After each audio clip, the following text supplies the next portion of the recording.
大家好，我是小高姐。今天我们聊一聊发面、烫面、死面，主要是给大家讲一讲面团的性质，还有它们各自的用途。专门开了一包面，每个碗里是200克面粉。第一个碗我们做发面，加的是酵母和温水，把它揉成团。第二个碗我们做烫面，加的是盐和滚烫的开水。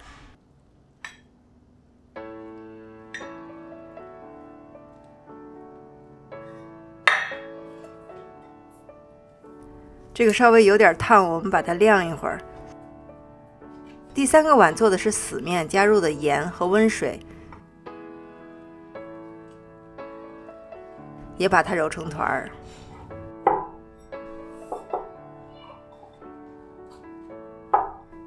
盖上盖子发酵或者说是醒面2个小时。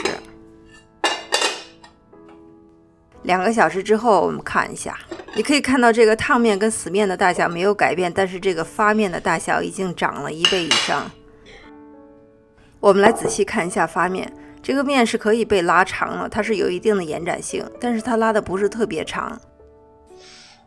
看一下它的内部结构，你可以看到很多的蜂窝结构，这个是酵母发酵产生的二氧化碳。这种有很多气泡的海绵结构呢，非常有用，它可以使你的包子、花卷或者是面包吃起来非常的暄软。下面我们来看看烫面，这个面一扯就断，基本上没有面筋的力量了。因为大部分的面粉已经被我们烫熟了，只有很少的面筋才可以融合起来。这个面团没有面筋收缩的力量，你在擀的时候呢，会很容易擀开，而且擀得很薄。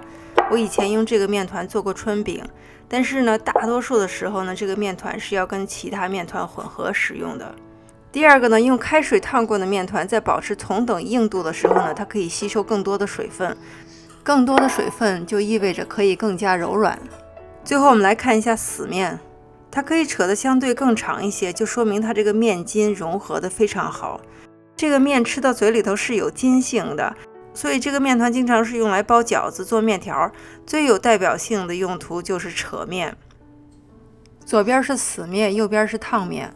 你可以看到这个烫面的面团是比较硬的，所以说如果做成同样硬度的面团的话，这个烫面可以吸收更多的水分。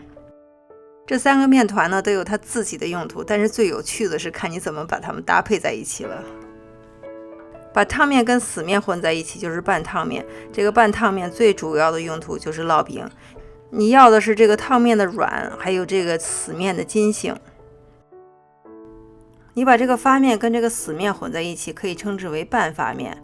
如果你从头做的话呢，就是不要把这个发面完全发起来，因为有的配方并不需要它那种特别暄软的海绵结构。好比说西安牛肉泡馍里面的那个饼，它就是1分的发面，9分的死面。你也可以把发面跟烫面混在一起，当然你要注意这里面的比例。我觉得这个面团最具有代表性的应该说是汤种面包了。3个面团一起用可不可以呢？完全可以。我前面一个视频盘丝饼就相当于是这样的一个面团。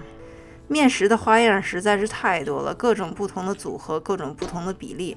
但是呢，如果你了解这3个面团的性质，你就可以把它们运用在自己的面食制作之中，做出自己想要的口感。我是小高姐，谢谢大家收看，我们下期再见。